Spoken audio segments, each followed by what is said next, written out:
trying to get healthy. And so it's really convenient though. They make these bags of frozen fruits in the supermarket, and then you just chuck them in a blender, and you got a fruit drink, which is nice. But like I said, I really prefer to have like a fruit. It's almost like a sorbet, except again, not even as, I don't even want it as mushy as a sorbet. I like the chopped up little tiny bits of frozen fruit that I just eat, and I get all the different flavors. It makes me happy. So anyway, I need a blender that's good but not too good. But the thing I have now would be perfect if it came with a bigger motor, but it doesn't.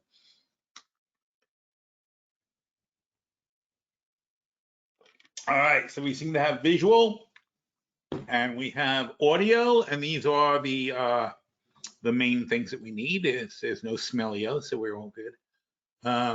Market is basically giving back. Well, no, it's not giving back yesterday's gains. It's giving back today's gains. So we're kind of flat to yesterday. Nothing exciting particularly going on. Look at the dollar though. See, here's the thing. The dollar is down considerably from yesterday. 107 to 106 is down almost 1%. So this is extremely unimpressive, isn't it?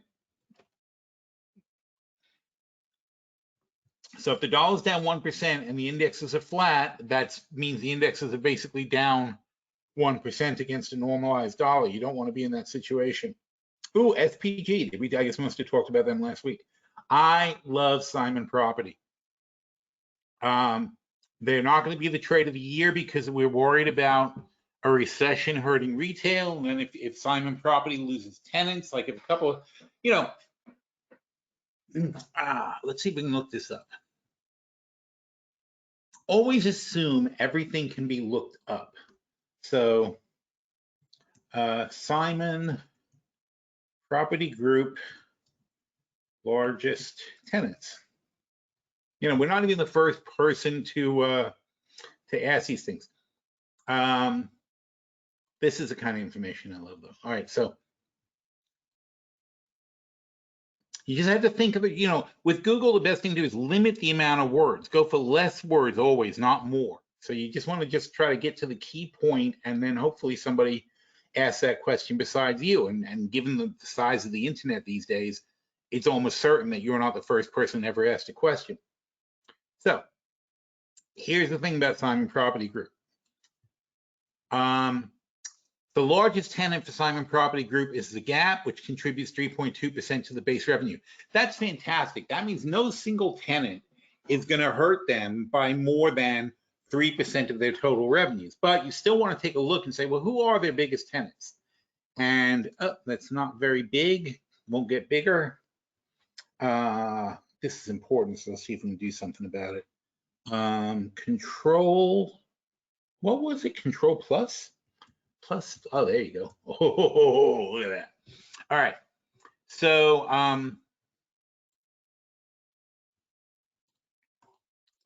Dan says probably just have to blend for a shorter time. No, I know that it doesn't work. It just again, I don't have that much difference. I have like the thing I have. Shit, now we're gonna get stuck in this conversation. All right, look. I love silly, ridiculous things. Anyway, all right, so look, blender. I don't know. I know what I have. I have a Ninja blender. I know that for sure. Ninja Bullet. Is that what I have? Ninja blender. I'm pretty sure it's a Ninja. Images. Holy crap. That, no, not exactly that, but pretty much that. That's the look of it though. It's not quite. All right, anyway, it's very close to this. That's what I'm, there, that's my thing, right there. That thing is my thing, except I only have a single set of blades. Oh, I wonder if that would make a difference. So the new ones have double blades. All right, so this is what I have. And this is the thing I use, except it only has one set of blades, not two. It only has the bottom blades. Oh, this looks, maybe I should just buy a different kind. But the problem is how much, see, 450 watt base. What happens, and it's actually really well designed, it goes and then it gets hot and then it shuts itself off and then you got to wait. That's kind of annoying. And of course, once you wait, when you put it back on, it gets hot really fast again and shuts itself off. So it's a bit of a tedious process making what I want, but it comes out perfect, exactly what I want. It does not over chop it and whatever. You have to chop everything. I know other things have a stick that you can shove stuff to push it down. This doesn't have that. I have to stop and take the lid off and push it down with a spoon. It's like it's too much work. That's the problem. But then my other blender is I forget what it is, but it's a serious blender like this. Not even like that. It's like a way more expensive thing. But it's a serious thing that says pulse and this and that, like this kind of thing. And that just liquefies anything you put in it. And there is no gentle function. But that's the difference. It's from 450 watts to 1200 watts. So it's night and day. But in no way, shape, or form does this blender ever burn out. It just goes and destroys anything you put in it. I need an intermediate function. So I guess I should probably go to what is that, the Kitchen Company or something like that? Isn't there like a kitchen store? Because I remember when I was buying an espresso maker, these guys, it was beautiful. I mean, these guys were total experts and explained every single aspect of it to me. And I really appreciate that. It's a very nice way to buy something when you understand the product you're getting. Anywho, where were we? We were not there, we were here. That's where we were. All right, anyhow.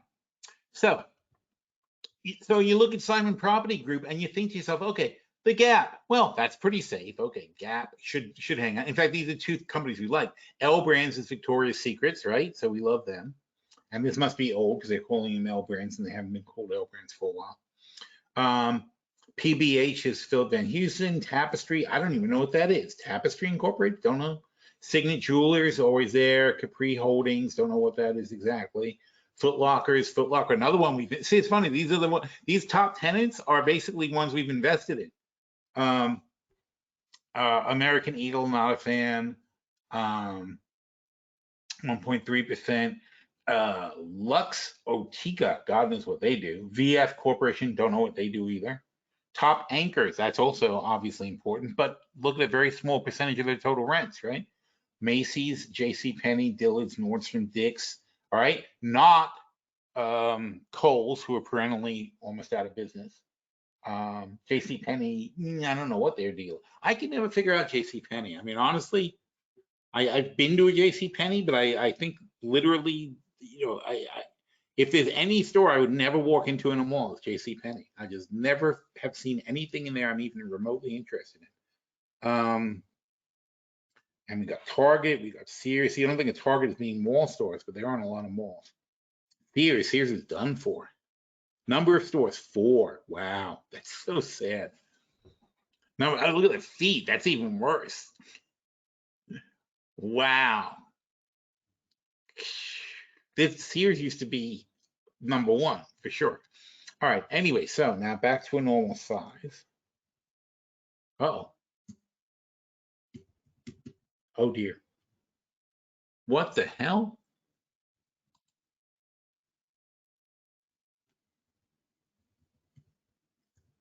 Okay, I think that was like it wasn't changing size.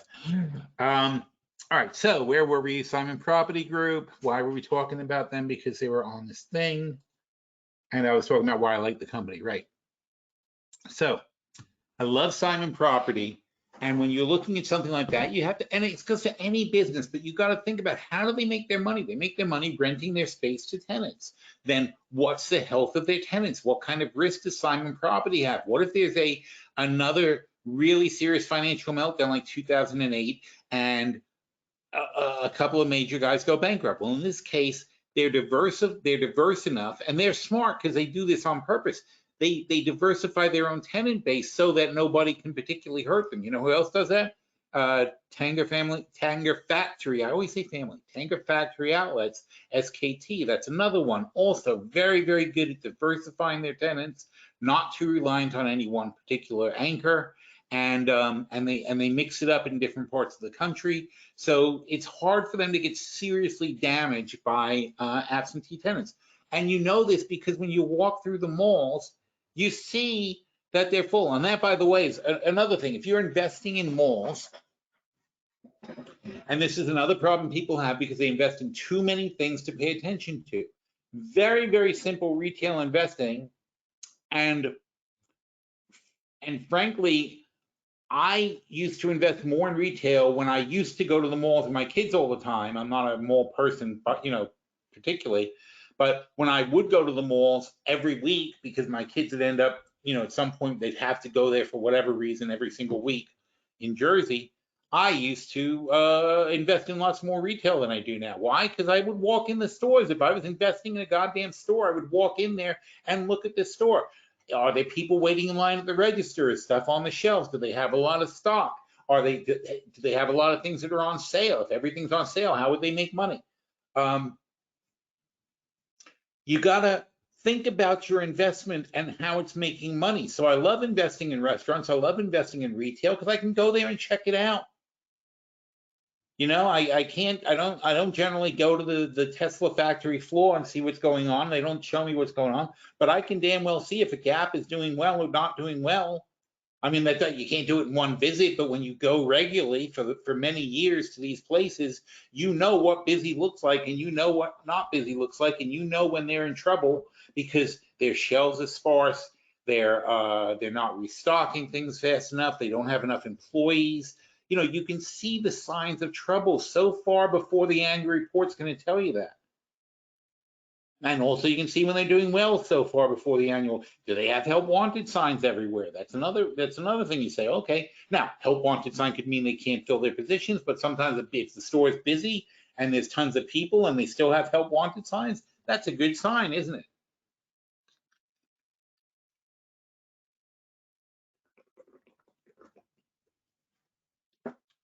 I mean, anybody could have looked at Sears for the last 10 years and said, these guys are on their way out.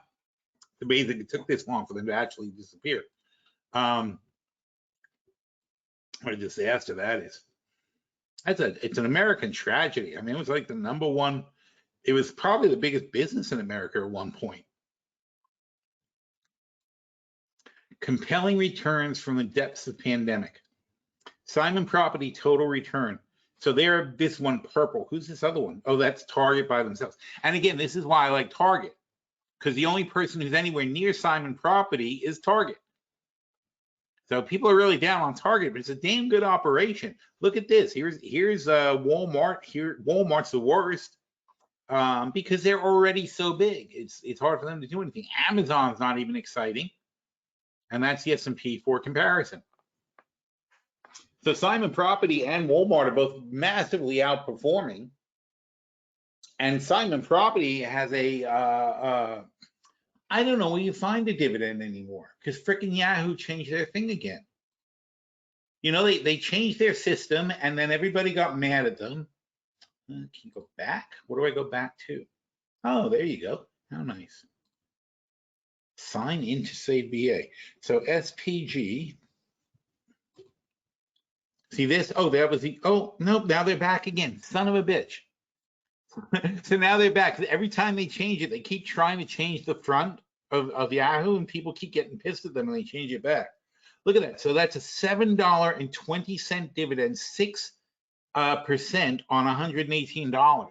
I freaking love that. And they have pretty normal options. Like a lot of high dividend stocks, you don't get very good option volumes. But SPG, if we buy it for $118, but this is a purchase and that's not a trade of the year thing. But if we buy it for $118 and we sell the $120 puts for $19 freaking dollars, so now you're down to 100, right? And then you sell the let's sell the 100 calls for $14 more, $14.50, but whatever. So that's 100 minus 14, so about 85 bucks. So basically, what I'm advocating is that you buy the stock for 118, you sell the 120 calls, 2025 for $19, and you sell the 100 puts for $14.50, and you end up at about $85, and your call away is $120. That's 50% gain if you're called away at $120, and on the down, and you collect these freaking dividends, and now your $7 dividend is almost 10% of your what you laid out. And then, yeah, damn, you know, we got to add this to the, you know what, I'm going to talk about this on Money Talk, because I'm talking to all these high net worth investors, and this is such a no-brainer of a play. You know, it's still a phenomenal play. It's hard to like walk away from this thing. So let's think about that as a stock of the year possibility. The only thing is I'm worried about the recession knocking out stores, but maybe not on Simon Property. And then your worst case scenario would be you'd be forced to buy another round of it, right? And the net would be, it'd be $85 plus you sold the $100 puts. So whatever that works out to, what, $750, $92.50. So your average would be $92.50, which is freaking $26 less than the current price. Calculator, there you go. So 26 divided by 118, it's 22% off. That's your worst case scenario, is owning, you know, 2x at 22% off the current price, but your upside potential is 50% plus the dividends, which would be another 20% over 2 years.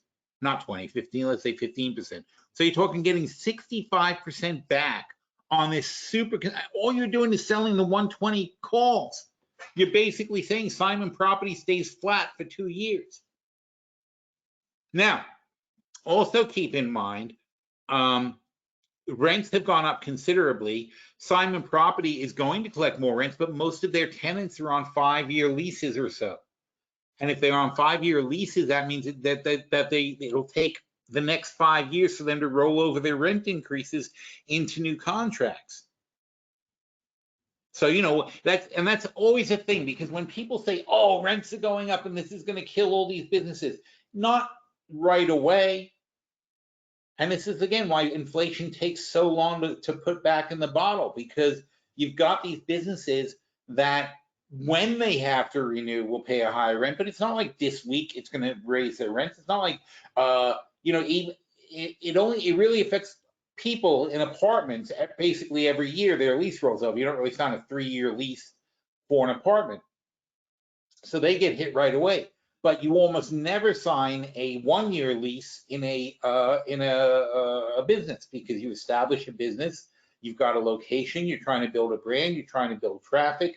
It's insane to do a 1-year lease in a business. Maybe a startup business might do that if they're not sure, they might expand, whatever. But any kind of real established business that has multiple offices and so on and so forth, they're going to sign a 5-year minimum lease when they come in. And that means that when rates go up, they've got hundreds of stores with leases expiring various times. So at any given time, only 20% or less of their stores are going to be affected by a rate increase each year.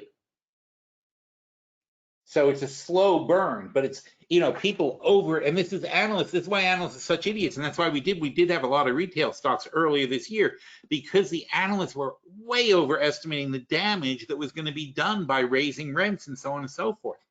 But that's what happens. So in other words, and inflation is sticky that way, because the rents go up, then the stores raise their prices to the customers, and so on and so forth, and then the workers demand more money because they're customers of the stores too, and it goes up again. So how, you know, so when the Fed tells you they're going to stop inflation next year, that's ludicrous. Can't happen. And again, the overriding thing, the overriding thing of everything in inflation is that wages haven't been raised since 2019 was the last time the minimum wage was increased, and it was increased to $7.25, which means slaves laugh at minimum wage workers. What are you gonna buy with $7.25 an hour in a 40-hour work week, where you got $300 base pay? The government's going to somehow take money out of that. You're still going to get, it's probably $50 comes out of that. So your take-home pay is $250 a week and $1,000 for the month. So where is that person going to live? Your 20-something states still have that minimum wage. And you know, and that's the minimum wage. That's not even counting 20 other states that have less than $10 an hour. This is a 725 states. Is there's 20-something of those states, like half the country, is paying people $1,000 a week, and somehow they aren't arrested for for owning slaves. Like as if there's a difference, right? $250 for a week's worth of work. It's not even, I mean, it's just cruel. It's ridiculous. You can't, how they sit there, and that pisses me. I see these guys get on TV, and we won't say Republicans, we'll say just people. We'll call them people, just for the sake of discussion. But when I see these people get on TV, and they talking about how it's unfair to the poor businesses to have to pay the workers more than that. There's a thickness there. There really is. You know, the system is simply broken. If your business can't afford to pay somebody $1,000 a month, then your business shouldn't be in business. You need to be able to raise your prices and pass that along to your customers. But it's not even that, though, because when you look at what businesses say that, it's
coming back. That was weird.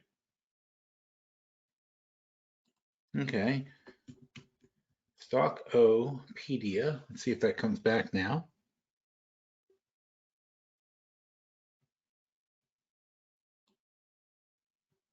All right, how are we doing, guys? Can anybody actually hear me? Say, I can hear you. Or maybe this is now dead. Who knows? No good. Oh, dear.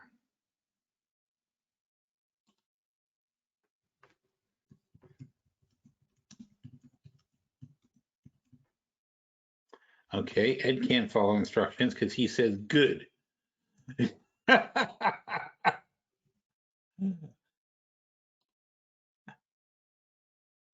Okay, good. Thank you, guys. All right. So that was officially our trade of the year. And have a good weekend. Happy Thanksgiving, everyone. Take care. I'm glad you enjoyed it. Wow. Oh, that was huge. No, I'm kidding. We didn't do that. Anyway, all right. No, so we were talking about Simon Property, and my thing was to, oh, yes, I was just going to continue to talk about the great and wonderful Simon Property, possibly one of the best dividend stocks you can hold, because you know it's a higher end mall, and when you walk through a Simon Property mall, you will see that their stores are generally 95% occupied, and frankly, even the ones that aren't occupied, they're probably getting paid anyhow. But you know, it's a great little business. They're trading at technically 18 times revenue, making a bit over $2 billion, and you got a $40 billion market cap. They have a lot of debt, but it's like a REIT, you know. It's like they have a lot of debt, but it's not really a big deal. It's all embedded in their thing. Although their rates will be going up, and they will need to raise their rents to their tenants and so on and so forth.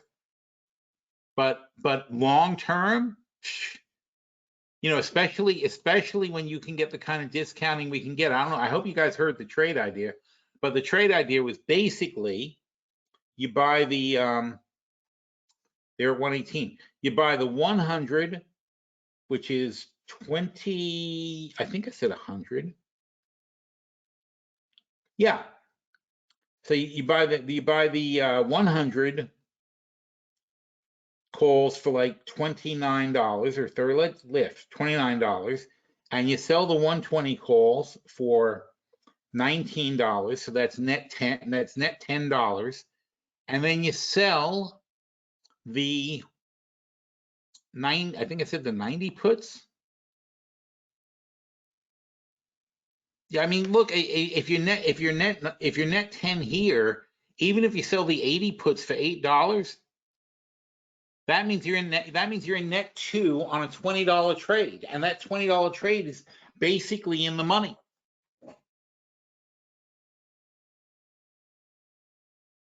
So it's like the IBM trade we did last year. We didn't think that we'd have a good year for IBM, but we did think they were going to hold $115. That was where they were last year, and IBM is now.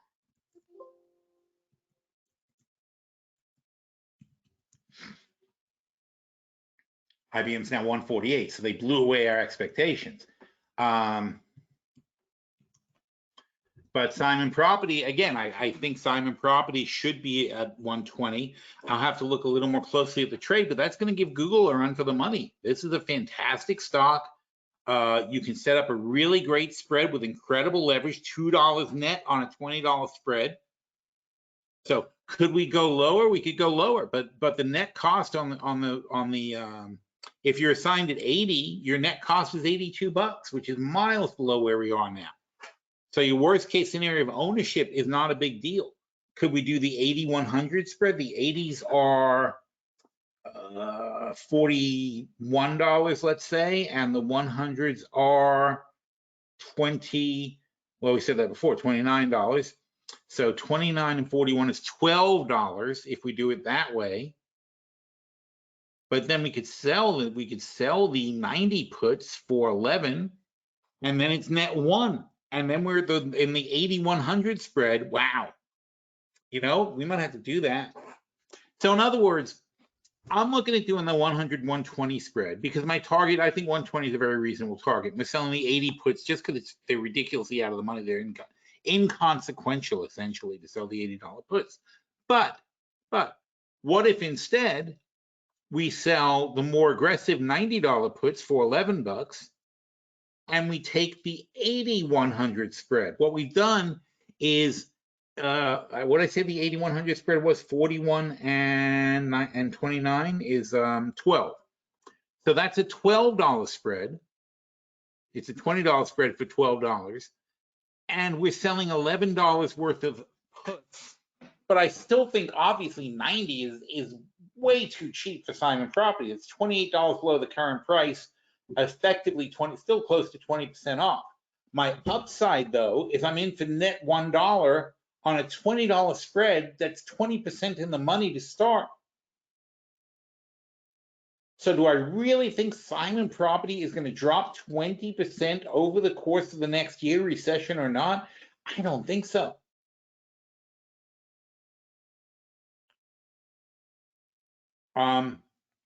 If they were a little bit cheaper, if they were where they were when we started with them in September, this would be a no-brainer for the trade of the year. But they picked up a lot since we jumped on them. We came in at 90 in September. That's when we started. That's when I started. That's when I started like banging the table on these guys. I was like, this is an insane price. It's not insane anymore, but it's still a very fair price. And I just don't see them falling below 100. And that means I can sell the $90 puts with extreme confidence, and I can take the 80-120 spread, the 80-100 spread with extreme confidence, and that is going to return $20,000 on $1,000. You do risk owning $80,000 worth of $90,000 worth of Simon Property, but you know what? I don't mind that either because they pay a shitload dividend, and we just showed how to hack that. We could hack that $90 down to $65 by selling puts and calls against that. Oh, I'm starting to really like this trade.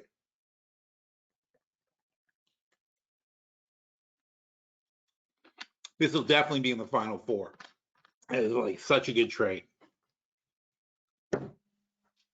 So that's a great trade. If only they hadn't jumped from 90 to 120, I would be so much. They're up 30% from where we identified this trade a couple of months ago, and they're still a great price. That says a lot, right? So when you really get into the nitty gritty of the trade of the year, you got to start saying to yourself, what could go wrong? And so, okay, recession doesn't stop them from being occupied. Everybody in that mall has a 5-year lease. Every store is like there for 5 years or whatever in a lease. So even if there's a recession, unless they're going to go bankrupt, they're not going to get out of their lease. Now, nobody is really predicting a severe recession. They're predicting a mild recession in America for sure. Europe probably having more of a recession than us. China is an issue. But what's the big thing? COVID. COVID is the biggest probably wild card there because it's possible, not likely, it's possible we could get shut down. You think this COVID is over. It is not over at all. It is still lurking in China. It's still lurking everywhere. We still have an insane amount of cases per day. We still have, I forgot the number. Did we talk about that last week? COVID tracker, Hopkins. Let's see where we are. We did talk about this recently. If I remember, I was getting confused by these numbers. 12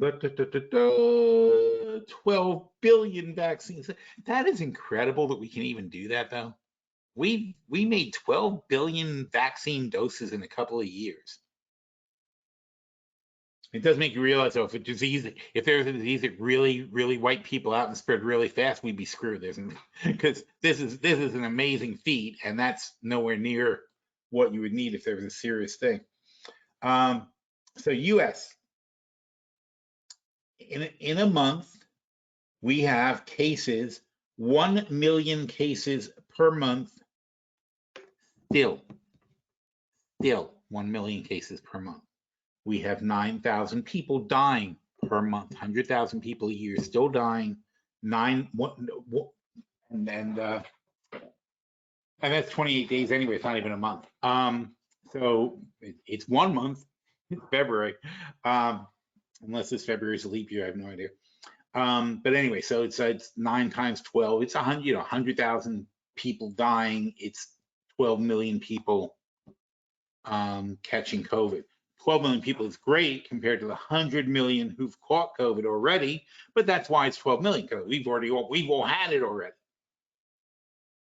You know, Korea has only had 26 million cases. Japan has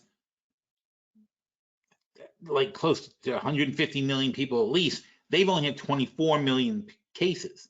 They didn't have half of what we have. They have half our population. They didn't have half our cases. They had 1/4 of our cases. So other countries have done much, much better in stopping COVID, but Japan, look at Japan now though, 2 million cases a day. So it is rampaging through Japan right now. Not the deaths, because they have universal health care and we don't. So, you know, we let people die and they tend not to. But cases, terrible, 2 million per day. They are a global hotspot. So not going away, because there, you know, this could happen here. This could be California. This could be the East Coast. This could easily start again. We still have 200 million people who didn't get COVID. We do have a highly vaccinated, 64% of the population has gotten at least one vaccine. Sadly, it's only 32% that have gotten more than one, but 64% have gotten one vaccine. I've gotten 4.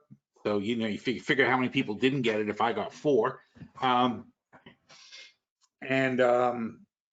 What was the other number? Seniors, a very substantial amount of our seniors have gotten the vaccine also. But I'm sure Japan is hugely vaccinated. So very disturbing that they you know, so despite the vaccines, yeah, is that going to tell you? Yeah, how do I get a breakdown of this kind of stuff? Maybe you buzz over it. No. Oh, Japan, death, cases, death. Okay. Japan, whoop. Japan, COVID vaccine rate. Thank you. COVID-19, United Nations, make a donation, COVID vaccine statistics. Okay, let's see how this is. Humandata.org. Wow, you gotta love that. Woohoo! What is up here? Why do you just have a grabby and no pop-up? They've got pop-ups. Map view, chart view, all regions, Asia and Pacific. Oh, it's one of those things that don't care if you're a rich country, they don't care what you do. Isn't that awful? Is that true in America? Shit. All regions. Yep, don't give a shit about rich countries. How amazing. All right, well, screw you. Screw you guys. All right, let's see.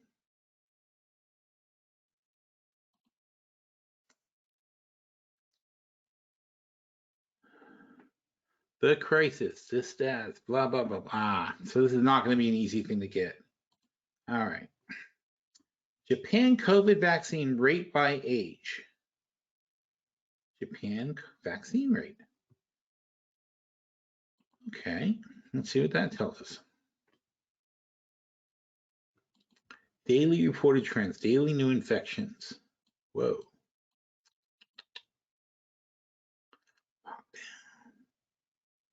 Vaccination. Japan has administered 288 million doses of vaccine. So if everyone needs 2 doses, they've actually given everybody 2 doses. So they are much more vaccinated than we are. Much more vaccinated than we are. But look what's happening. This is as of July 12th. That's not very updated. Really? That is so disappointing. Anyway, so as the Hopkins thing, though, is very up to date. Oh, that was a Hopkins thing. So even with everybody vaccinated and boosted in the country, more or less, I'm just going to go over America. I don't really tell you that. So even with everybody vaccinated and boosted in more or less, they're having, now they have half our population, so they have 4 times our rate of COVID infections right now, 4 times. This is still happening. Look at how red Europe is also. It's still happening. Certainly still happening here. You know, we look hardly any different than we ever looked during COVID. It's very sad. But, you know, boom, boom, and boom.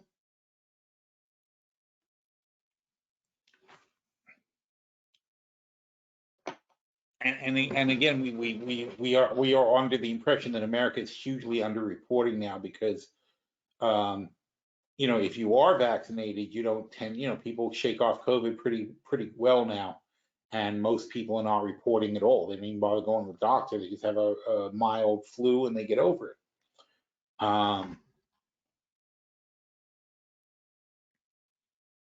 So anyway, it's not gone. So this is what keeps me out of airlines and out of cruises and out of hotels right now.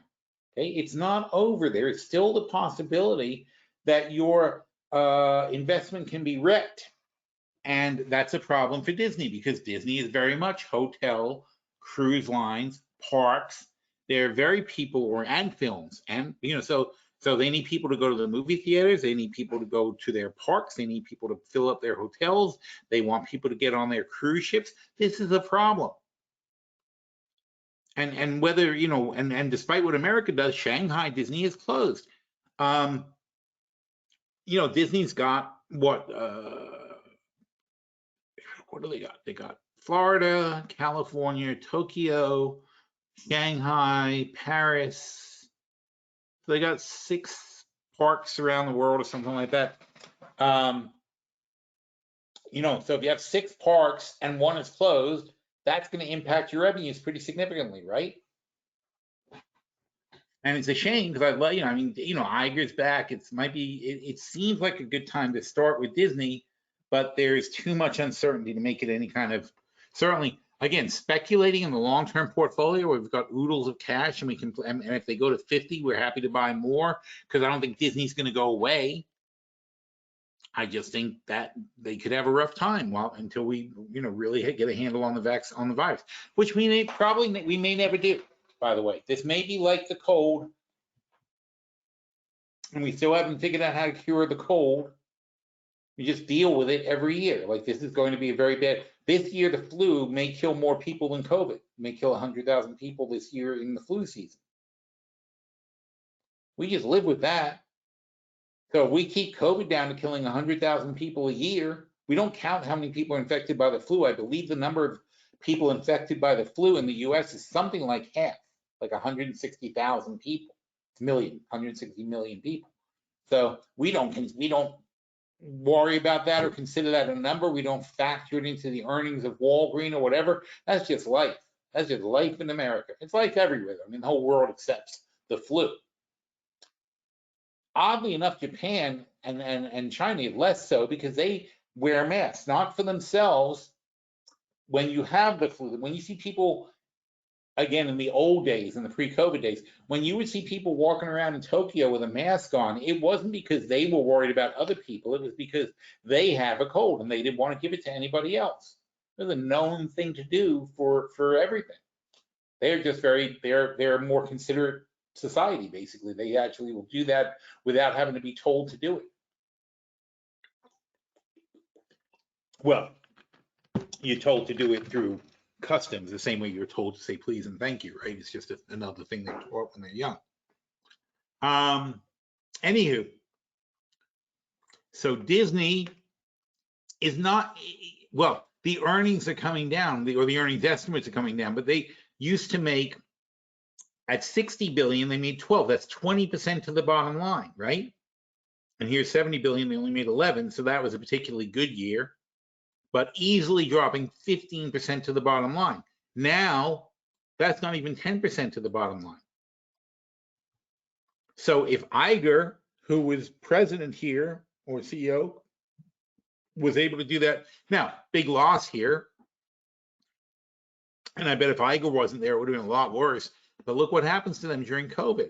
And of course that happened to them, because it doesn't matter how much money you make, how are you going to make up for that much of your business being shut down at the same time? Movies, not only movies, but TV production for ABC. Sports was shut down, and Disney owns ESPN. There's no sports. Who would think a diversified company like Disney, with all these different things, they've got cruise lines, they've got sports programs, they've got a television network, they have movie studios, they have different kinds of movie studios. They have DreamWorks, they have Marvel, they have whatever the regular stuff is, Pixar. They've got, that's not regular, that's regular Disney movies, whatever the base products are, Buena Vista or something like that. And they've got hotels, and they've got this and that, and it all blows up at the same time, all of it. So yeah, they lost 2 billion, but what they really lost was also this 11 billion they should have made. So they lost 13 billion dollars this year. That sucks. That's an opportunity cost. That's a year gone, and instead of making 11, they lost 3.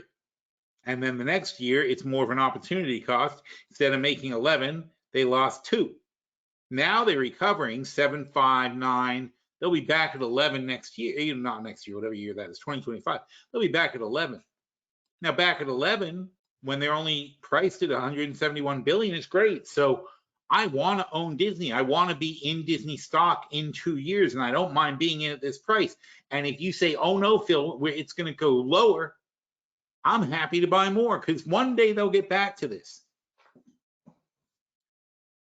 But doesn't make them a trader. You make them a good value, makes them a great long-term portfolio play to build up a position over time, but it doesn't make them a stock of the year. There's no, I'm more worried about a negative catalyst than a positive catalyst or something like that.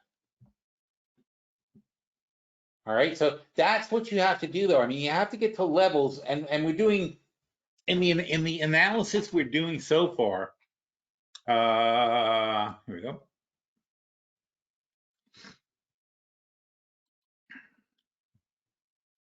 So we're looking at this. All right. So this is what's left on our list after we knocked off about half the list. So we're up to this.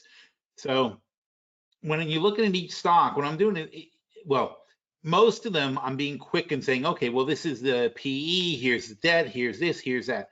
What are we looking at here? And I'll show you, oh, here's another very important thing about Disney. Or any stock. Let's get back to Stockopedia. And is this Disney? Yeah, this is Disney. All right. So now we get back to Yahoo, who fortunately went back to my good format. If I find them, Yahoo. All right. And Disney. I was just making this point too. So given the minimum wage situation, and minimum wage isn't just minimum wage, because you know how it is. You work in companies. You know, when the cleaning guy, when the janitor or whoever, the guy, you know, people come in, pick up your trash and whatever, they talk to you. The mail guy pushing the mail cart, everybody, you know, everybody ends up chatting to everybody in these offices, and they all talk. And in fact, now you have salary transparency. So in New York, everybody knows what everybody's making. In a couple other states. But when that guy comes and says, "Oh, I got a raise. I was making $6 an hour. Now I'm making $8 an hour." All right. It doesn't matter that you can't possibly compare his job to the advertising executive sitting at the desk he's taking the trash can from. That guy hears he got a 30% raise. And the guy making $120,000 says, that guy got a 30% raise. Where's my freaking raise? That's what happens in businesses. When you start, that's why the businesses are so against. That's why they would rather torture an entire class of people. I think it's like 30 million people who make minimum wage in America. They would rather torture these people and have 30 million people live in conditions you wouldn't wish upon your worst enemy. And they would rather do that than give them raises, because that's going to cause everybody to ask for raises. Everyone's going to say, if you gave him a raise, why don't you give him a raise? And even, in fact, obviously, there are many workers' agreements and union contracts where the cost of living is triggered by a rise in minimum wage, where it automatically triggers raises because they're indexed to the minimum wage. And the funny thing is that when they wrote those cost of living increases and indexed them to the minimum wage back in the 60s and 70s, when they started doing things like that, they never imagined that the companies would say, ha, now if that's the case, we're going to just screw all the wage people to keep your contracts down. You don't imagine people are going to be like that. Or now, I mean, I guess these days we assume it because we've seen it happen. Anyway, that's where it was. So Disney has profile. No, historical data is not profile. So Disney has no employees. Son of a bitch. I'm trying to tell you something. It doesn't show. We did Google before. Profile. Yeah, Google's got employees. Disney has no employees. You bastards. How many employees does Twitter have? Disney have? Disney, blah, blah, blah. In 2021, 190,000 people. Okay, so good. So Disney has 120,000 people. And so we take $7.5 billion, 7.5 billion divided by, what was that number? 180? 190. Divided by 190,000 people, and they make $39,000 a person. Now, we were talking before about, where is it? There it is. So we were talking before, not GNRC, but we were talking about Google. Google, where was that discussion? Meta, VTOL. Oh yeah, alphabetically it would be after Google. Okay, so we're talking about Google. We're talking about the number of employees, and I said so. So Google makes $331,000 per employee. Disney makes $39,000 per employee. So Disney is going to be much more affected, 10 times more affected by raising salaries than Google would be. They make 10 times more money per employee. So if they raise the salaries for their employees and they end up making 9 times money per employee, it's not a big deal to them. If Disney does, though, they're in trouble because they're going to take 10% of their revenues down the tubes. So it's a very big deal. And that's why companies will fight on this kind of stuff, because this is where their money is. There's not many companies like this. Apple, and I pointed out, Apple makes unbelievably $1 million per employee in profit. So when you take a job at Apple, they expect to make $1 million from your labor. And so when they pay you $150,000 a year, they're getting a great deal, because they're going to make $1 million off you. If Disney pays you $150,000, you better be doing a lot of freaking work. And then I said, for example, and then by comparison, I think Microsoft, we were talking, was also in the 300,000 range. Nobody's at Apple's level. I don't know of any other company anywhere close to Apple. I think the next couple are like Google and Microsoft. I don't even think Facebook comes close. I mean, it's crazy. You know, it's just Apple is the most amazing company on the planet. I've said that for the last 20 years. There is nothing like them. And it's the discipline and the way they're structured and the way they work and the way they do everything, and also the way they outsource, because if something doesn't make money, they outsource it.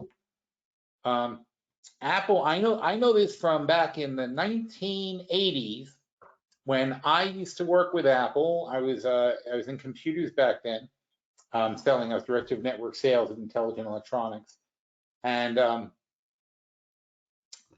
used to deal directly with the Apple people, and I went to their places and saw them. I sat down with executives there, not jobs, but I met the other guys, and you know, they were basically very forthright about it. They're like, if a product doesn't make 35% to the bottom line, we have no interest in it. They are not touching it. So in other words, their designers know from day one, if this product can't be produced and sold with a 35% net margin to Apple, that don't even bother working on. Don't even show me a drawing. Don't tell me how would this be cool. They don't give a shit. You figure out before you figure out how to make it, you make a profit. And that's embedded in the company from day one since 40 years ago. This is what Apple does. Apple makes money. And Jobs has always been very clear about that. He said, don't forget to make money. Because they're not there for the love of the game.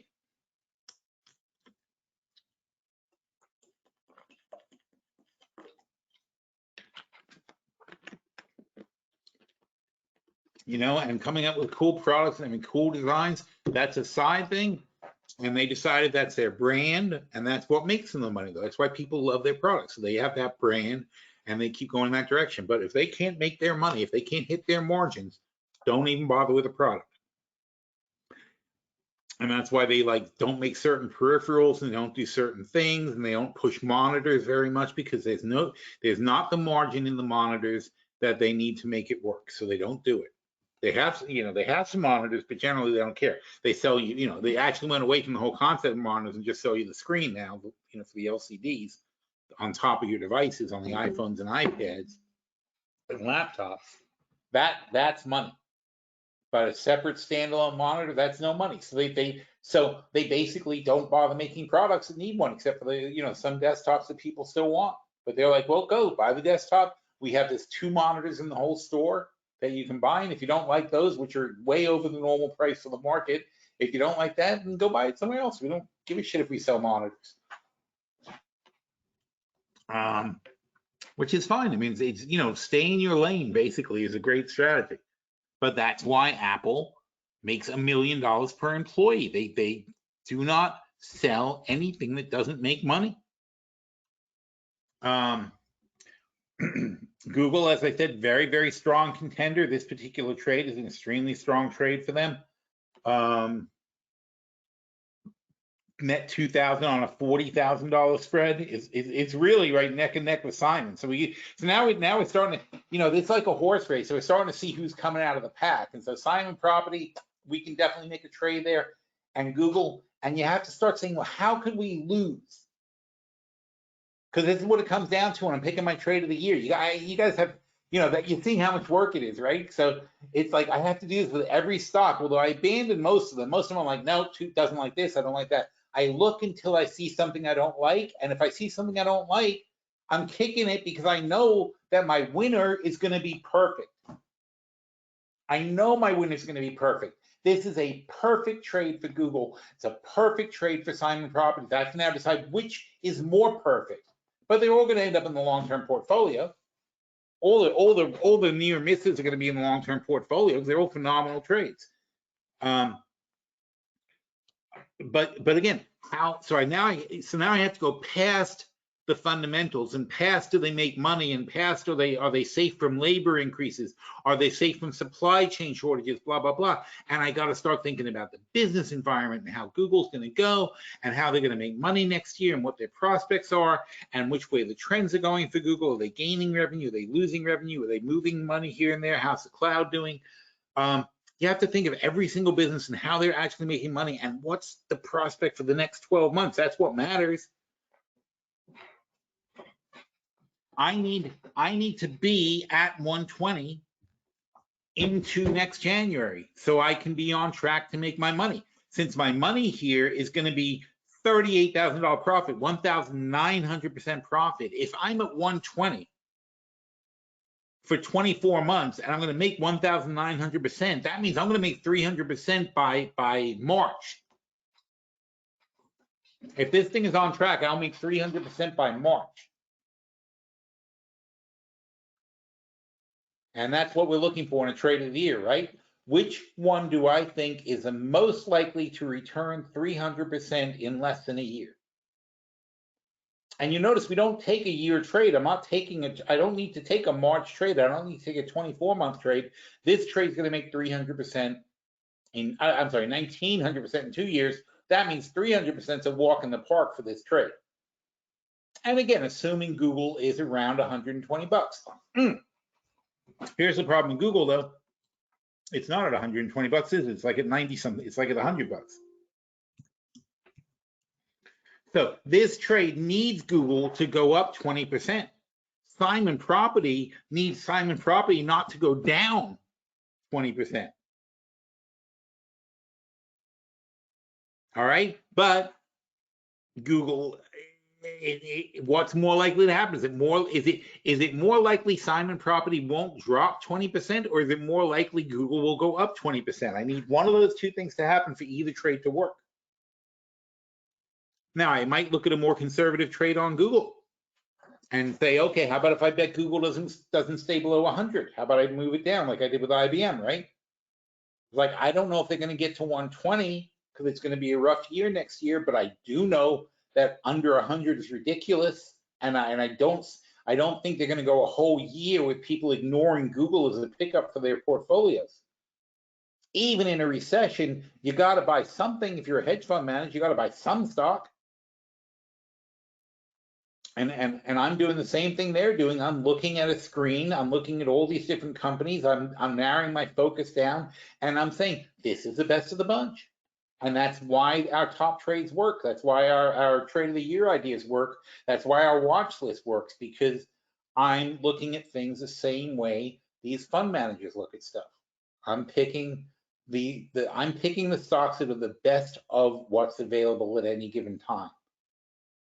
The most likely chance of success. And the closer we get to being one of the trades of the year, so in other words, Simon Property and Google are currently our top contenders. The closer we get to something being a possible trade of the year, the more in-depth and the more critical I'm going to get, and really like start analyzing every little aspect of the thing, so I can decide if which one should win, which one should be the one. And we've never missed. We've never ever missed. The first trade of the year we ever did was Bank America in, I guess it must have been 2009. We had the crash. It was March, but it was a trade of the year for that. Or maybe it was 2010. Sorry, it was either 2009, 2010. Anyways, during the crash, I was looking at stocks, and then I saw Bank. Yes, I know the crash was in 2009, but I think it was still a 2009 trade of the year, because it was early in 2009 in March, and Bank America was like at some insane price, like $5 or something ridiculous. And I looked at the fundamentals, I looked at everything around, and people were thinking these banks were going to go bankrupt, like one after the other. And I'm just like, they're not going to let Bank of America go bankrupt. If you're going to bail out one bank, it's going to be Bank of America. Just for name alone, it would look so bad for the United States if Bank of America went bankrupt. That wasn't the only reason, but just realistically, they were too big to fail. They weren't that badly invested as it bore out, because they basically tripled in that year, or more than tripled. But at the time, it wasn't called the trade of the year, but I did say this would be the one trade. I said, if you want to put your entire portfolio into one trade, it should be this one trade. I said, this is the most ridiculously undervalued stock in the world, even including Apple. I was like, there's nothing more undervalued. And Apple was $7, relative $7 before the split at the time. So Apple, because Apple, yeah, so it was Apple at 7 or Bank of America at like 5, and I was like, I'm sorry, Bank of America is just absolutely no possible way, shape, or form not going to go back to 10. I said, it's just not, I don't care what is happening in the world, this is ridiculous, and people have to put money into something. You got to invest. That's what money is for. You're supposed to invest it in something. So if you are going to put money into Bank of America stock, what are you going to do with it? Put it in Bank of America and because you don't want to put it in the stock market? Doesn't make sense, right? If you literally, unless the entire banking industry is collapsing and is going to be dead, and even then the question is, what are you going to do with your money? You're still safer putting it in the stock of Bank of America than in the actual bank. At least with the stock, you have something that makes money. The bank, if it all evaporates and all these guys shut down, what are you left with? You're not left with anything. Your money, the FDIC. Oh, that was the other thing. It's a very important thing. I don't know if anybody remembers this. The FDIC insures your accounts for $250,000. There's not here. Oh, this is gonna blow your mind. I don't know how many of you guys were with me back then, but I used to point this shit out, and people would be like, "Ha! How much?" Does the FDIC have in reserve? There you go. $119 billion. The FDIC has $119 billion. How much does the FDIC insure? Well, $250,000. That's not helpful. FDIC $250 per depositor, blah blah blah. Oh, they don't want to say. But anyway, okay, so there is okay. How much money is on deposit in U.S. banks?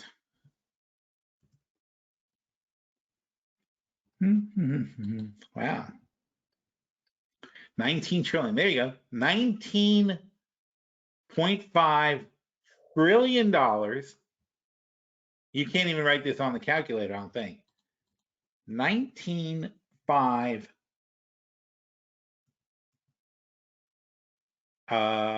million, billion, trillion. Oh, there you go. Okay. So $19.5 trillion is covered by $120 billion. So divided by 120, 123, 123, 162. All right. So there is 162 times more money on deposit than the FDIC has in reserves to insure.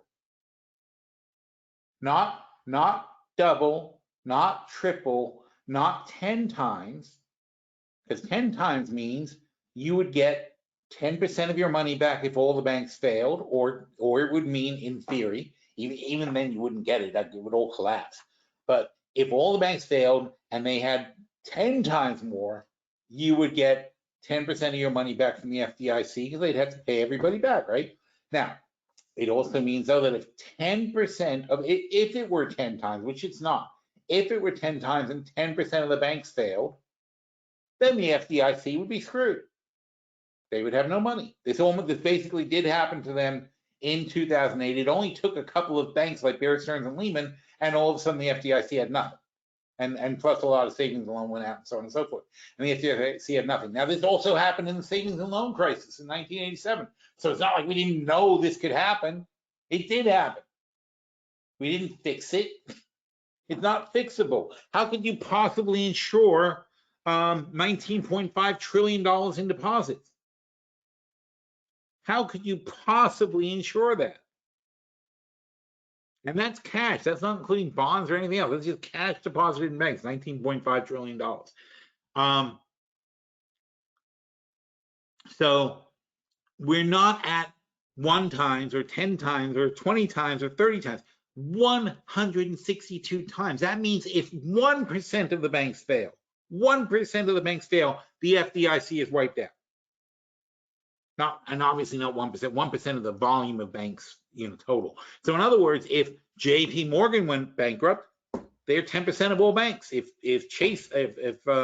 Bank of America went bankrupt, they're 6%, 5%, 7%, whatever they are. They're that big of a bank. If Citibank went bankrupt, same thing. Okay, they would take down the FDIC. Any one of them goes bankrupt. That's what too big to fail means. The reason we got away with Bear Stearns and Lehman going bankrupt is it wasn't an FDIC issue. It is somewhat, but people tended to have, millions of dollars that were insured by other lenders and so on and so forth. It wasn't insured by the government because those kind of accounts aren't FDIC backed. Regular savings accounts FDIC backed.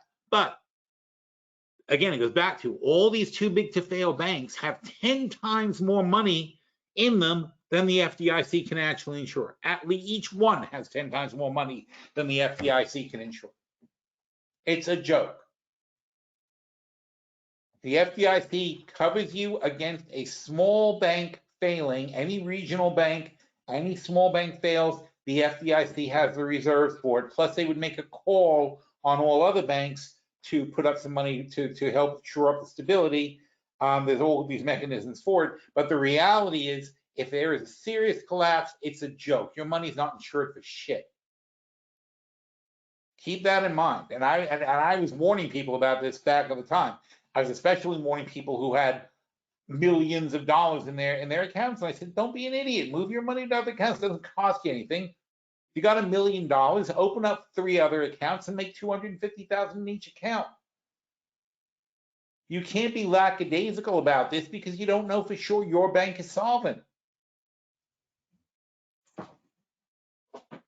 Well, my grandpa Max on Saturday, every Saturday, he and I would walk into town, in London this was, and we would walk down the street and he had like 8 or 9 banks. He had his money in 8 or 9 different banks. And those banks had different backings in different countries and so on and so forth. He didn't trust any one bank with anything because he grew up in the Depression.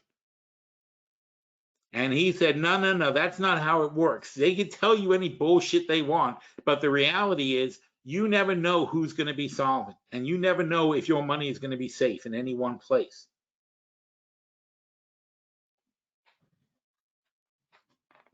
Oh, Fed minutes. Oh, yeah, I forgot about this.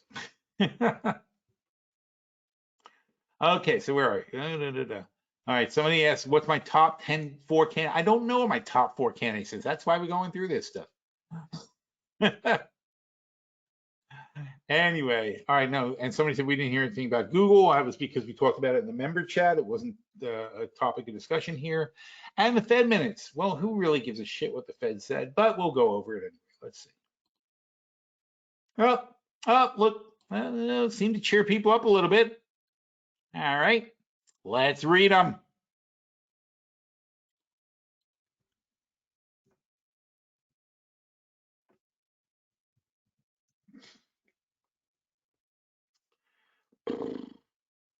Fed minutes shows breadth of support for higher peak rate. Well, yeah, no shit. Bitcoin, Fed meeting calendar information. Gotta love the Fed. So much fun. So that's it. Next meeting is statement minutes. December 13th, 14th. So this is from early November. Not much has really changed since early November. Wow. What's all these people? Who? Wow. Well, it says who they are. Jesus Christ.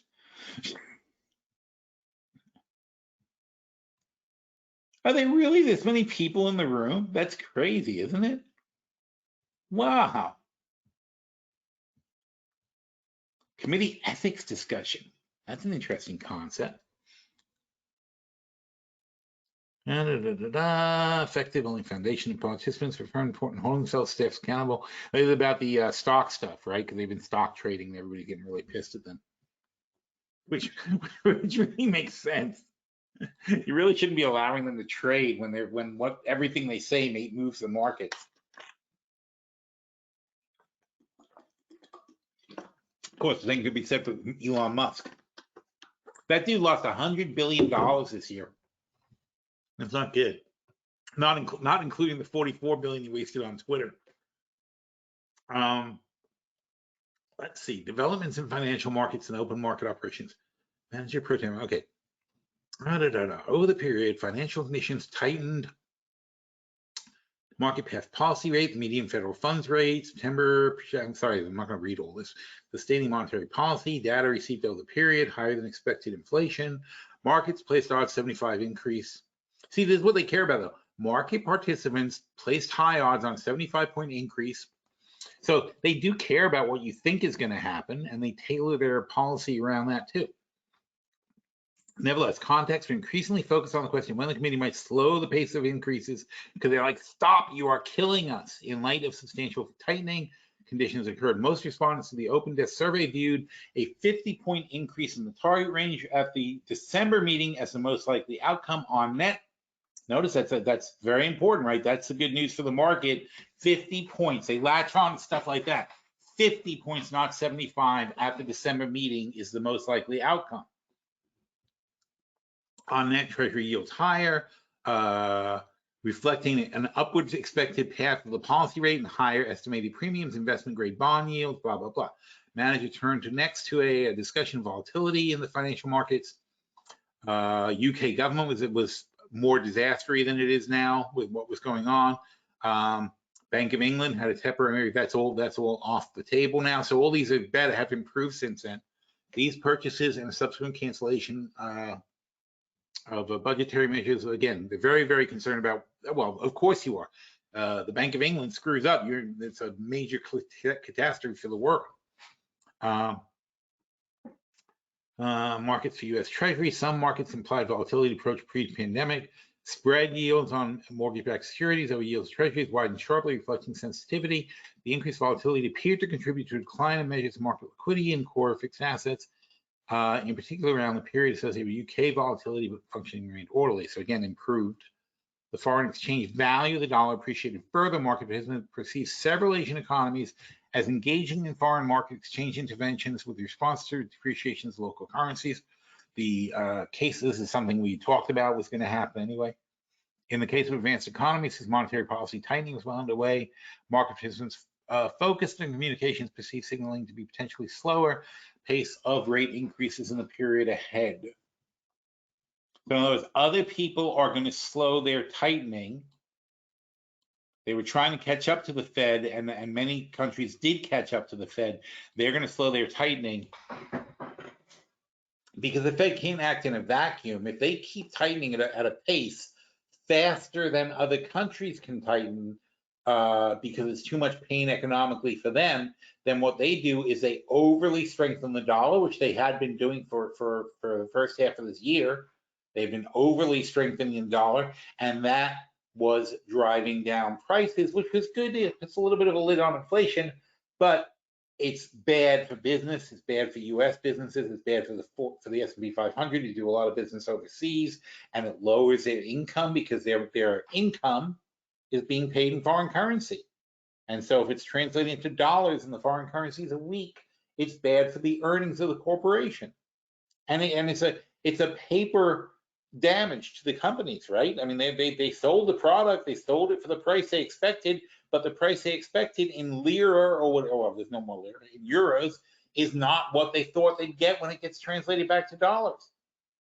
That screws everything up. Now, on the other hand, Apple is paying people in, now that's the other thing, the benefit of currency appreciation. Apple may be paying the Chinese worker in yuan. The yuan got 15% weaker this year.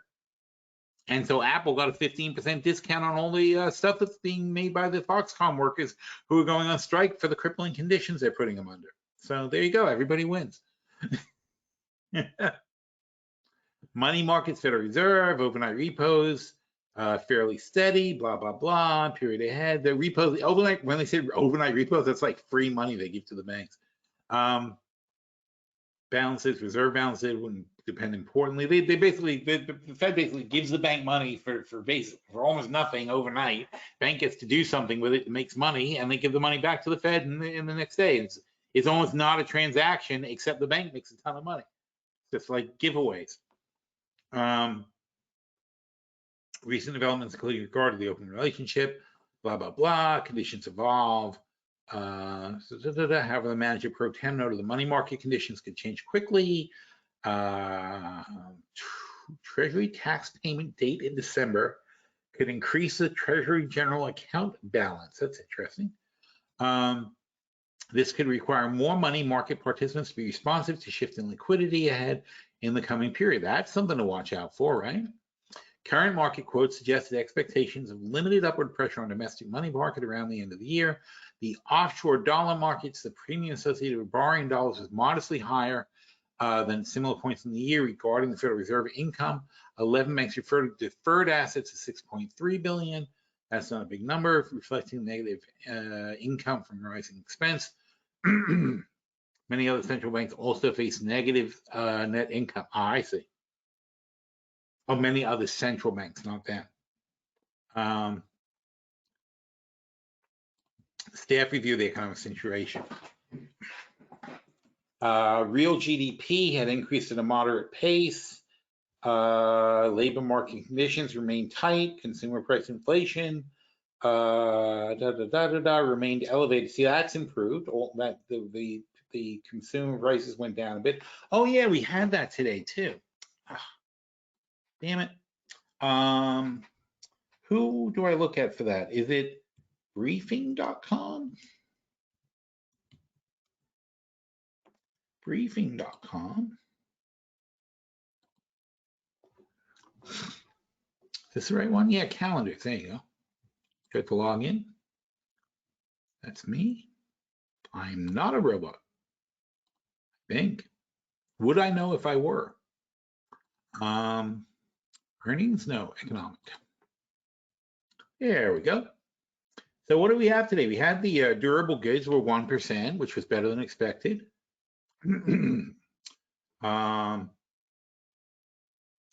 Durable goods ex transport 5%, much better than expected.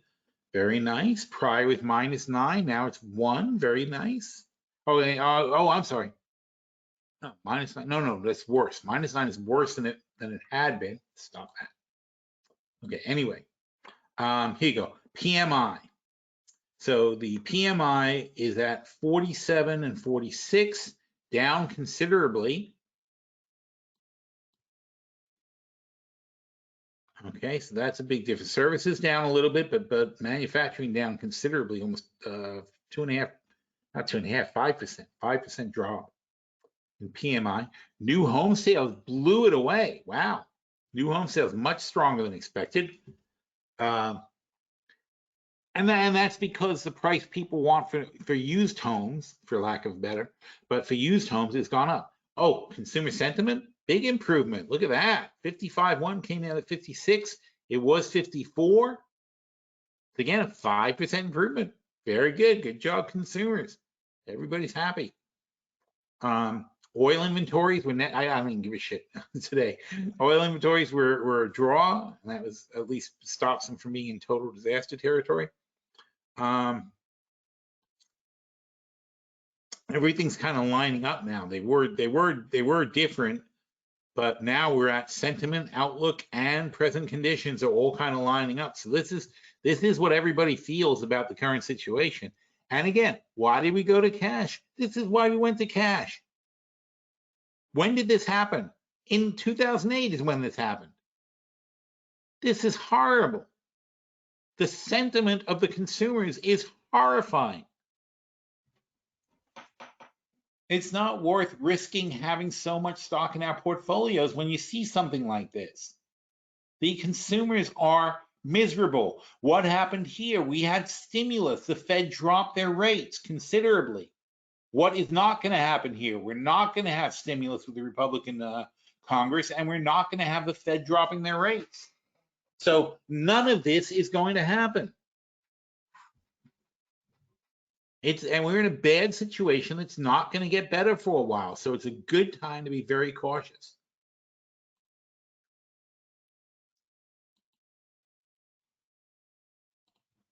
Where were we? Fed. There you are. In September, non-farm payroll, solid gains, still big gains. That hasn't changed. Unemployment rate declined. It's still about the same. Unemployment rate for Africans, break it down.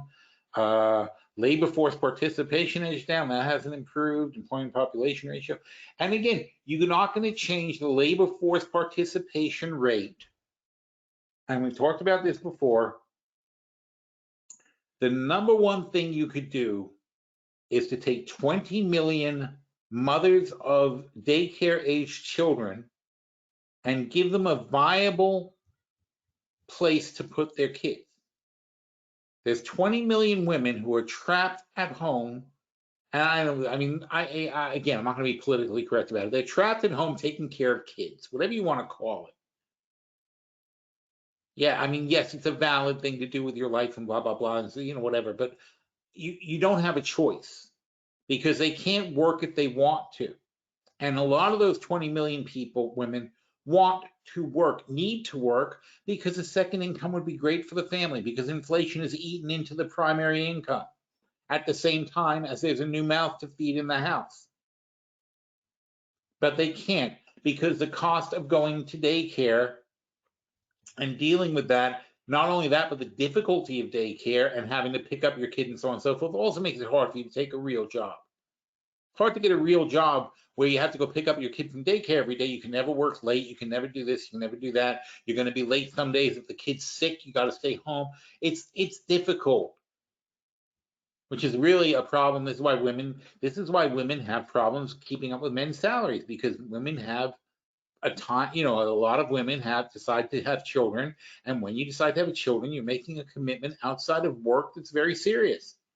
And having a serious commitment outside of work means you're not going to be there for some of the bonus time and what they need out of you at work. Therefore, you will not get promoted compared to a guy who's basically ignoring his family and working all the time. Well, you don't really have that option as a mother unless you have a stay-at-home father. But even to the point, just for a woman to be able to get a regular job, you have to have reasonable daycare. You can't go, if you get minimum wage, you literally would spend more on daycare than you would get for the job, especially if you have to drive to that job. But even if you get a $500 a week job, $600, call it a $600 a week job, which is what, like $15 an hour. Even if you're getting $15 an hour, $600 a week, daycare is like $1,500 a month. Half your money, and more than half your money after taxes, is going to go to the daycare. And that's why you can't get these people into the workforce unless you address the reason they can't go to work. We have 20 million qualified women sitting at home taking care of kids because they can't afford daycare. But because of the psychotic, capitalist, ridiculous economy that we have, where we don't value human life, the quality of life, or the quality of workers, we refuse to address the actual issue, which is that we don't have reasonably affordable daycare available in the United States. That needs to be addressed. If you address that issue, you would solve the issue of having 11 million missing workers. But we refuse to do it.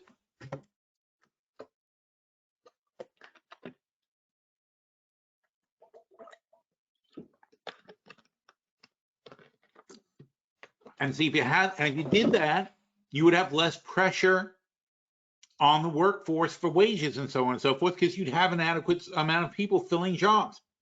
You have women who went to college, well educated, have worked in the past, but they're being sidelined because they have children, and the economics of putting their children in daycare doesn't make sense to go get a job.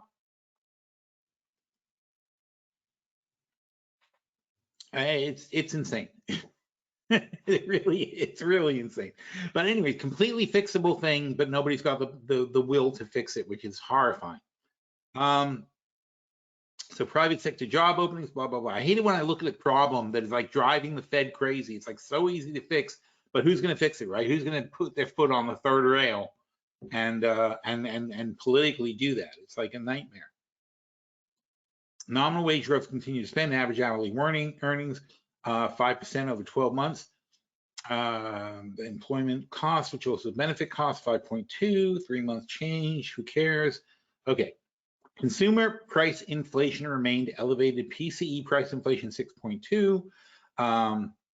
Food prices 5.1. These are bullshit numbers because they're way higher than that. The staff's common inflation expectation, which combines information from many indicators, and with little change. Well, this is good actually. If they're going to minimize the way they measure inflation is bullshit, but if this is their bullshit, they'll get to their target a lot quicker using these bullshit numbers than if they use the actual inflation numbers. They'd never get to their target. Real PC rose modestly in the third quarter. Residential investment dropped further. Business fixed investment growth was held back by a decline in non-residential structure investments. Government purchases rose in the third quarter, having declined. Wait, business fixed investment growth was held back by a decline. Why would you invest in non-residential structures when nobody's at the office, when the offices are still 30% empty? That makes no sense. It's not, again, not a fixable problem, is it? You're not going to fix that problem. And who was talking about that? I guess it was the Bill Maher crowd. I think it was politically incorrect this weekend. They were having a discussion about that, and I think it was Bill Maher who was like, I was wrong. I thought people would go back to work. Or maybe it's the CNBC discussion. But I remember like somebody having a discussion like that. Maybe it was Joe from CNBC that was admitting, yeah, it was. I'm sorry, what's him? It was Joe on CNBC who was saying that he was wrong because he really thought everybody would just go back to work and things would normalize. It's not going to happen. Again, it goes back to it's not economically feasible. And now you haven't given raises to people. Most companies, people are lucky to have jobs, and the government was handing out money for the last couple of years. So people felt lucky they still had a job, and the government was handing out money. There were not a lot of raises in the last 3 years since 2019. Very few raises were handed out. 2020, 2021, 2022, not many raises were handed out. Okay. Now it's just starting in 2022. So we're 3 years behind on raises from cost increases. Inflation has certainly been hitting us hard. So the money you made in 2020 and then 2019 is not the same money you're making now. Now you're going to ask your people to go back to the office and pay, you know, $3.50 a gallon for gasoline to drive back and forth to work. And the cost of them eating at work and having to go out and getting lunch and so on and so forth has all gone up also. It's all the same. It's all like a connected problem, right? So so when you say to your worker, I know you've been doing your job at home for 2 years or 3 years, and it's been fine and everything, and you know, not I know, you know that you've been doing your job just fine for 3 years working at home, that you are as productive as you were at the office when you're working. And it's not true of everybody, but it's true of most people. Most people are just as productive, and this is studies, most people are just as productive working at home as they are at the office, many cases more productive because you're not distracted. You sit down and you get your work done. I mean, I got to tell you, I mean, when I had a lot of work to do, I would never go to the office. That was not a place to get my work done. I go to the, no, I was always the boss. I hadn't worked for somebody since I was a kid. But, you know, I would go to the office and immediately people are like, oh, Phil, you know, let's talk about this, talk about that. Everybody's got an agenda. Everybody wants to talk about something, you know, and then people want to chat. I am not you know, when I'm working, I do not want to chat. I really don't. I don't want to hear about people's kids and so on and so forth. It's like, it's maybe it's bad, but I'm not that kind of person. I'm just like, I don't want to hear about your son's graduation in the middle of the workday. But of course, I know it's terrible to say that to someone, so I sit there and we end up having a conversation about it. And but I'm meanwhile sitting there, I got 500 things to do. I got a list of like crap I'm trying to knock off. When I'm home, nobody does that to me. Phone rings, I don't pick it up, and I get my work done. I keep working until I'm finished. And if I have to work till 2 in the morning, I work till 2 in the morning. But I don't mind doing it because I'm home. If I'm at the office till 2 in the morning, I'm pretty pissed off.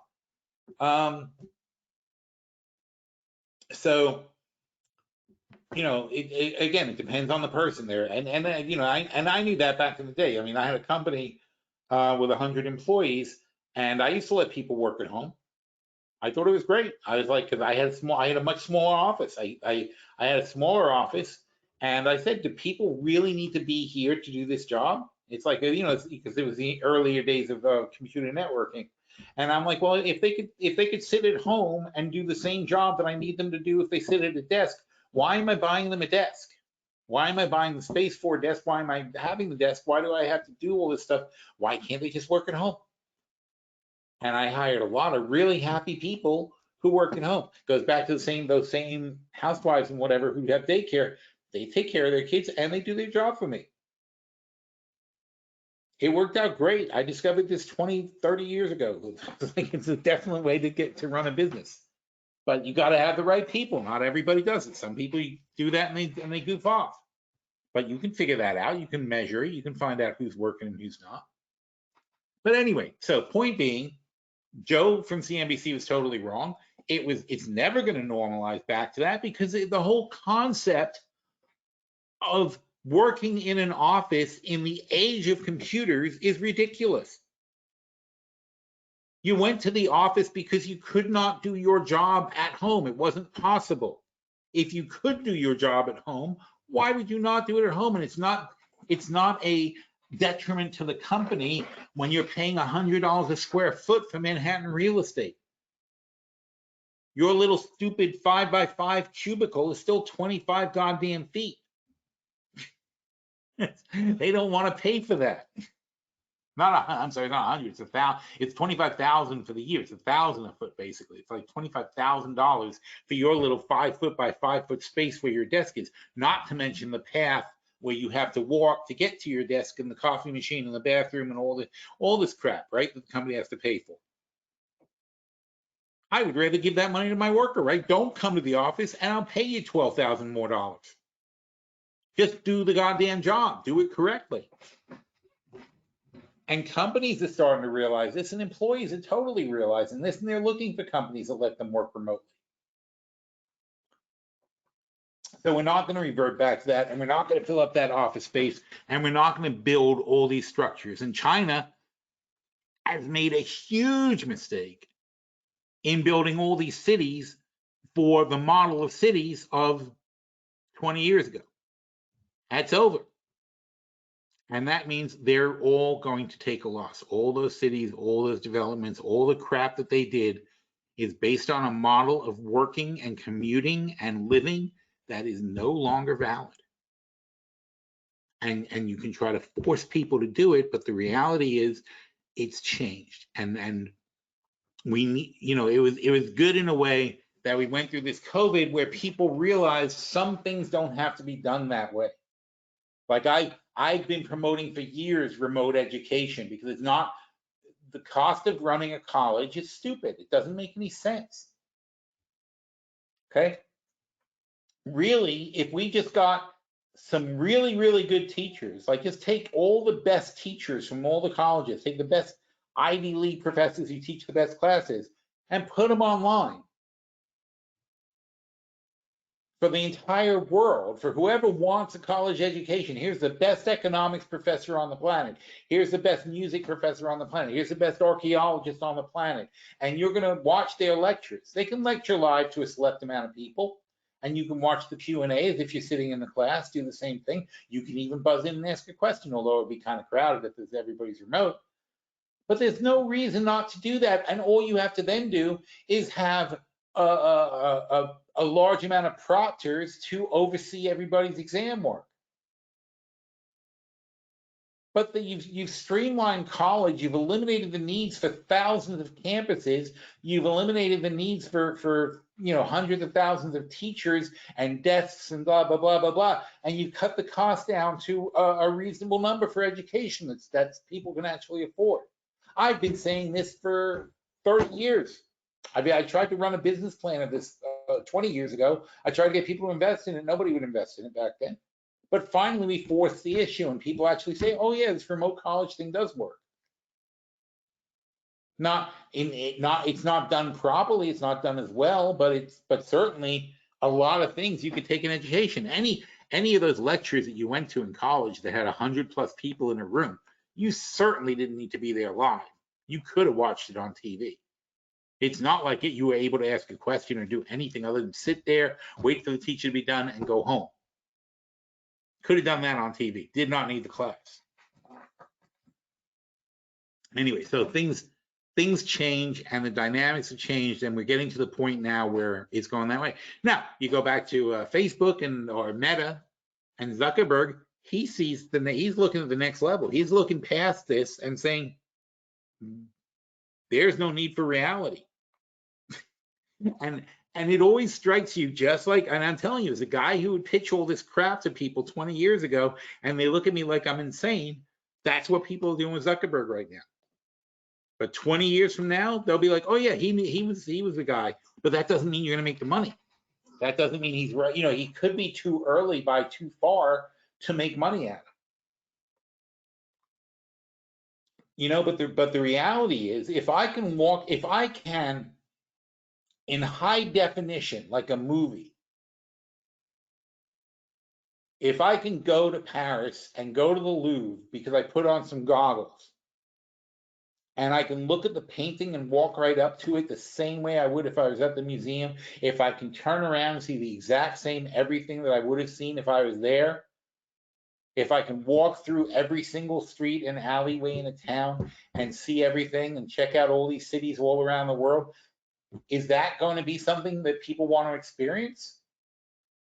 Instead of getting on a plane for 12 hours and so on and so forth. And of course, a lot of people go, oh, that's not really doing it. That's just pretending you're doing it. What are you doing when you're there?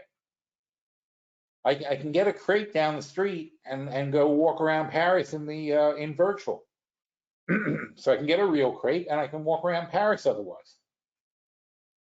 It's not everything needs to be real. It's like the Grand Canyon, right? I could have a much better time at the Grand Canyon if I could jump from the top to the bottom and jump from the bottom to the top and just go anywhere in the Grand Canyon I want in one thing, instead of like sitting on a mule and going down the thing. That zigzag that you have to go down for the mule ride. Even a helicopter thing. We had a great time. We took a helicopter from Vegas and had a picnic at the bottom of the Grand Canyon. They're actually like right at the Colorado River. The helicopter landed and we had a picnic, and then we flew back to Vegas. That's the way to see the Grand Canyon. Because the time we went down on foot was nowhere near as much fun, because it's just too much exhaustion. But then again, so then the next step is, well, what about if I did it virtually? Well, if I did it virtually, I wouldn't have to go to just the one spot that I went to. I could have explored the whole freaking thing. I could have gone on a whitewater raft and gone down the Colorado River. All this stuff you could do virtually. Zuckerberg's right. But the metaverse is nothing like reality yet. That's what the problem is. But when the metaverse is like reality, where you have to like check yourself to say, wait, am I still in the metaverse or is this real life? When you can't tell, and you start getting and the headgear is not so cumbersome and so on and so forth, and you like can forget like whether you're in a real place or a fake place, that's the end of it. Then it's a question of how badly do you need to really experience this experience.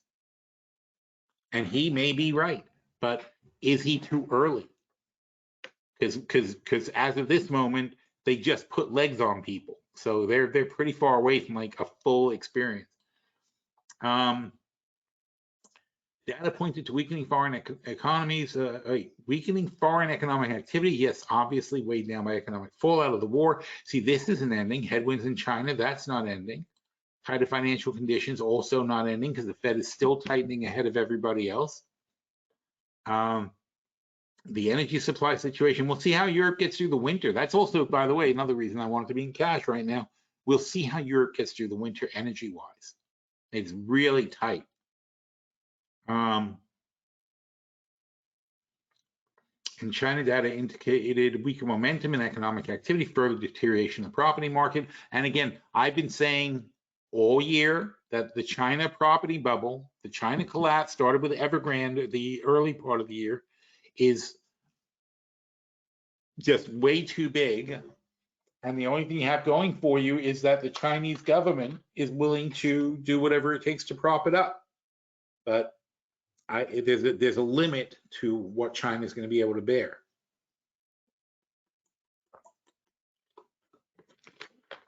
There's a slowdown in manufacturing, weight on activity in export-oriented market economies. Japan had a trade deficit. Japan never has a trade deficit. Japan had a trade deficit recently. Consumer price inflation, blah, blah, blah, blah, blah, blah. You know, Europe's got like 11% inflation. We have, 6, 7, 8. In response to high inflation, many central banks further tighten. I gotta be done soon. Grow domestic, expected path of funds. Okay, Fed's fund rate, straight read of the market, inflation moving down more slowly than expected on the net. Treasury yields increase, maturity spectrum. Broad equity prices. So the market fell. Do they care is the question. The inflation is monetary policy, likely being the main drivers of stock price movements. However, equity prices rebounded and ended the period essentially unchanged. See, they do care about what happens to the stock market. 1 month option implied volatility, and the VIX declined slightly on that, but remained in the upper end of its range. Conditions, short-term funding, the Federal Reserve's rates, foreign asset prices were volatile.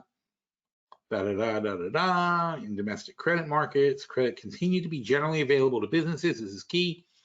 And households, despite some times of tightening and lending standards, high borrowing costs reduced the demand for credit in many markets. Issuance of corporate bonds, although strong in September, slowed significantly. Gross institutional leverage. Of course, you're not going to issue a corporate bond at 7, 8, 10%.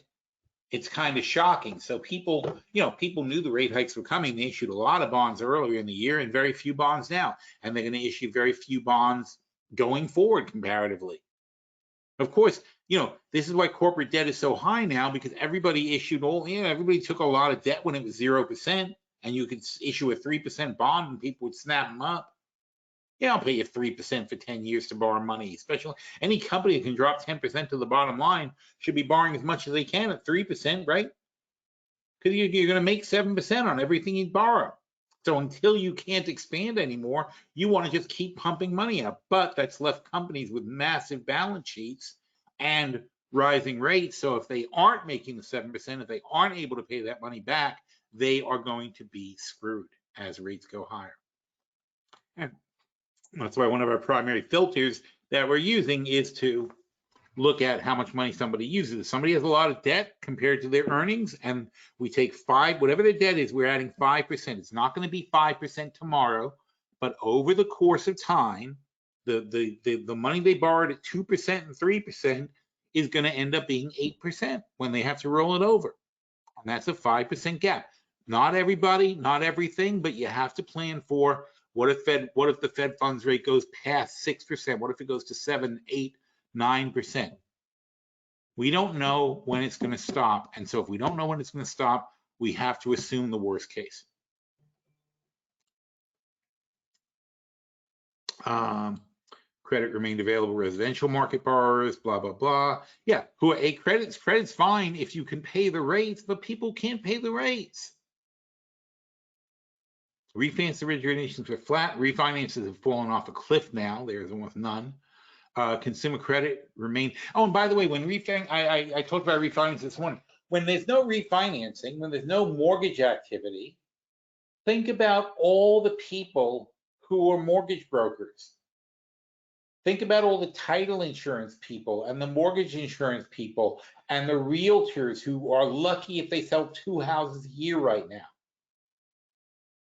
Millions and millions and millions of people who technically have jobs are getting very little money from their jobs.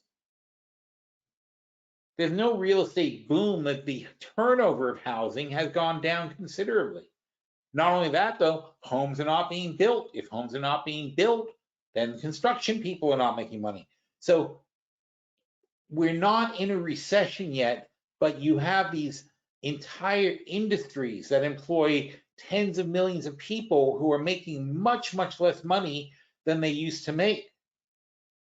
And that's a very stealth unemployment that plows through the economy. Those people then end up borrowing more money, maxing out their credit cards, hoping it'll turn around. You always think it's going to turn around. You always think things are going to revert to normal in your industry, but this is not like that. This is a very different kind of housing market and a very different rate market, and it's going to be a long time before this is repaired, because the Fed is not going to drop rates back to 3%. It'll take a long, long time for people to adjust to 7% mortgages and for the housing market to start moving again at that kind of rate. So housing, mortgage, the realtors, the insurance people who work with it, the furniture companies, this is how you end up in a recession. All this stuff just slows down, and there's all these people who make much less money than they used to make. They're still employed. You're still a mortgage broker. You're still a realtor. You're still, you're still a carpet guy, whatever. The people who make houses, all the shelving people, whatever. These people still have jobs, but they don't make the money they used to make. And the economy weakens, especially when it's not made up for by something else. Something else didn't get strong, only this got weaker. What's getting strong? Solar panels are getting strong. Solar installers are getting strong. That's a bigger industry, right? Those things are putting people to work, but it doesn't completely offset. The solar offsets the builders, thank goodness. Otherwise, we'd be in big trouble, because all those people don't have building jobs, taking jobs installing solar panels on things that were already built.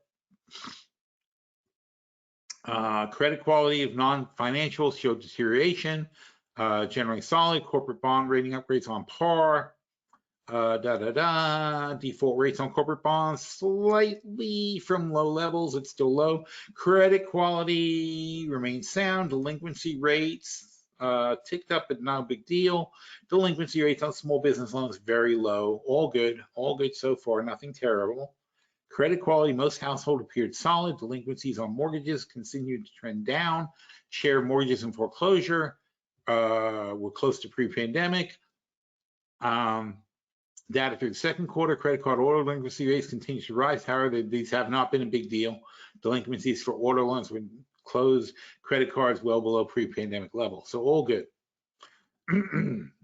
So far, there's no major stress under the hood. That's something very important to look for.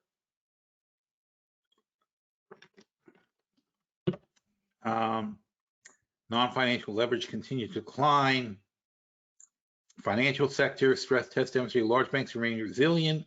There were indicators of elevated leverage at hedge funds and non-bank institutions. Short-term markets continue to have structural vulnerabilities. Domestic banks remain low. Prime money markets, blah, blah, blah. Projection for U.S. economic activity prepared by the House was weaker than the September forecast. And that is continuing. We just had terrible leading economic indicators. Broad financial conditions were expected to be considerably more. This is what really turned me, was we had a poor economic activity report that came out when the last Fed meeting that we saw, and then the leading economic indicators was really the last straw for me. That came out last week, and they were not good. And there's a lot of different reports and leading economic indicators, like 50 different things that they look at. They were not good. Everything is getting weaker. It's too tedious. It's too tenuous to have a very heavily bullish portfolio. It doesn't make any sense. Broad conditions were expected to be considerably more restrictive. Federal Reserve result output was expected to move below the staff's estimate in 2024, remain below in 2025. They're looking at a long-term slowdown. Unemployment was expected to be above the estimate in 2024 and 2025. You know, this is stuff that should start concerning the Fed, that we may be causing a recession, a big recession. On a 12-month basis, PCE prices were expected to be 5.3%, and core inflation 4.6%. Bullshit. Staff projection, blah, blah, blah. Inflation stubbornly high. The staff continued projection skewed to the upside. Sluggish growth in primary, deteriorating global output, tightening financial conditions were all seen as salient downside risks to the projection for real activity. In addition, the possibility of the persistent reduction in inflation could require greater than assumed amount of tightening conditions was also another downside risk. So risk. The staff therefore continued to judge the risks in the baseline projection of real activity skewed to the downside and view the possibility the economy would enter recession sometime over the next year as almost as likely as the baseline. So 50-50 recession. All right. As my voice is going, it's too much, and it's also time to go. All right, anyway, so that's where we are. These are the, you know, it's pretty clear why I did not have the confidence to stay heavily invested. Doesn't mean we aren't going to add more things to the long-term portfolio. As I said, we're going to do some really fantastic stuff. We've identified for sure Google's in the long-term portfolio, as Simon Properties is going to get put in the long-term portfolio or added to or whatever the hell on that. In either case, those are just too good to miss. And we had a couple of others that were too good to miss. We just have to identify the next set of winners, and that's what we always should do in a portfolio, right? We should always be taking the old horses, the ones that have run the race and done well, take them off the table, put them out to pasture. If they get cheap again, we'll buy them again. But if they don't get cheap again, then fine, let's find the next things to invest in. Let's find the things that make sense for the next 12 months, not the things that made sense 12 months ago. All right, so that's what we're going to do. Happy Thanksgiving. Everybody have a fantastic holiday. Next week, I will be in Canada, in Toronto, so we're not going to be doing a webinar next week, but we will be, if I don't get it done tomorrow or Monday, well, I have to get it done Monday. If I don't get it done tomorrow, then Monday, we're still going to be finishing up and figuring out the top trade, because the top trade of the year will have to be figured out by Tuesday, because I'm going to go on TV. Well, they're going to tape the show Tuesday at 7, I think it's 7 o'clock, and they're going to air it on Wednesday, as far as I understand. And it's a whole thing. It's for the TD Wealth high net worth clients. So the top people of TD Wealth are going to be sitting there staring at me, asking me what to do.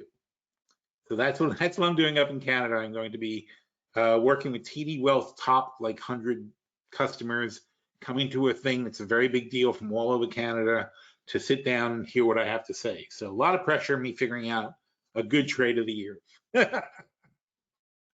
That's what I'll be doing for the next few days. All right. So thanks, everybody. Have a wonderful holiday. And I'll see you when I get back from Canada. Okay. Take care.